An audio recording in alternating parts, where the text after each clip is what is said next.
बिस्मिल्लाह। ओहो, first attempt में हो गया।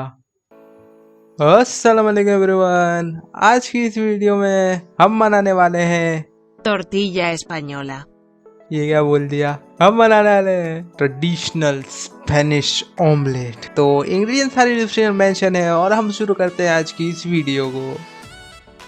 सबसे पहले आपको लेना है एक प्याज।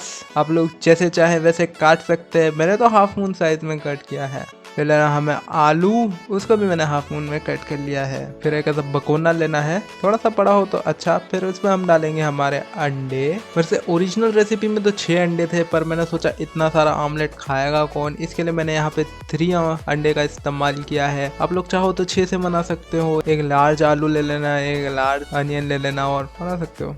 फिर हमें करना है अंडों को फेटी मतलब फेंट लेना है अंडों को। फिर गैस ऑन, उस पर रखना है एक पैन, उसमें डालना है 2 टेबलस्पून ऑफ ऑयल। उसको अच्छे से फैला दीजिए पूरे पैन पे। फिर उसमें जाएंगे हमारे प्याज को हमें यहाँ पे करना है ट्रांसलूसेंट। 1 से 2 मिनट लेंगे होने में। और फिर उसके बाद हमें कर देना है हमारे आलू उसके अंदर ऐड। आलू को हमें यहाँ पे गलाना है इसी तेल के अंदर। तो मेरे 8 से 10 मिनट के बीच में आलू गल गए थे। मैंने इसमें थोड़ा सा नमक डाला था, आप टेस्ट अनुसार नमक डाल सकते हैं क्योंकि ऑलरेडी अंडे में नमक होता है, इसलिए नमक थोड़ा सा कम ही डालिएगा। फिर जब हमारे आलू अच्छे से गल गए, मैंने उसके ऊपर तो 1 टेबलस्पून काली मिर्च भी डाल दी है। आप जो चाहे वो मसाले डाल सकते हैं, आप अंडे में जो भी मसाले डालते हैं वो डाल सकते हैं। और ये जो हमारा मिक्सचर है ना, इसको हमारे अंडे के बैटर में डालना है और इसको भी फेंट लेना है अच्छे से। फिर उसी पैन के ऊपर अगर आपका तेल बचा है तो उसमें अपना अंडा डाल दीजिए। मैंने तो बचे हुए तेल के अंदर ही डाल दिया था, अगर नहीं तो आप थोड़ा ऑयल डाल सकते हैं। अगर आपका पैन नॉन स्टिक हो तो बहुत शानदार, बहुत ज़्यादा। इसको अच्छे से फैलाने के बाद जब आपका अंडा कॉर्नर्स छोड़ने लगे, तब समझ जाना कि टाइम आ चुका है ट्रिकीस्ट पार्ट का। और ये बहुत से लोगों का मैंने देखा है कि उनका फर्स्ट अटेम्प्ट नहीं होता है, उनको 2-4 अटेम्प्ट लग जाते हैं। और माशाल्लाह से मेरा एक ही अटेम्प्ट में हो गया।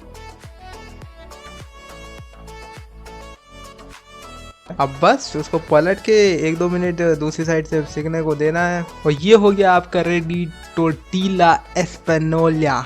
पता नहीं मैंने सही प्रोनाउंस किया है कि नहीं, लेकिन इसको बोलते हैं ट्रेडिशनल स्पेनिश आमलेट। अगर आपको मेरी ये रेसिपी पसंद आती है तो आप मेरे चैनल को सब्सक्राइब कर सकते हैं, मेरी वीडियो को लाइक कर सकते हैं, मुझे कमेंट करके बता सकते हैं कि इसमें क्या गलती थी, क्या कुछ था। अगर आपको वीडियो अच्छा लगता है तो अपने फ्रेंड्स और फैमिली के साथ शेयर कर सकते हैं। मेरा इंस्टाग्राम नीचे है, अगर आप ये ट्राई कर मुझे इंस्टाग्राम पे ज़रूर टैग करिएगा। अभी के लिए इतना ही, मैं मिलूंगा आपसे अगली वीडियो में, तब तक के लिए अल्लाह हाफिज़। अभी तो अंडा ही आया है, अभी आगे आगे देखना क्या क्या आएगा।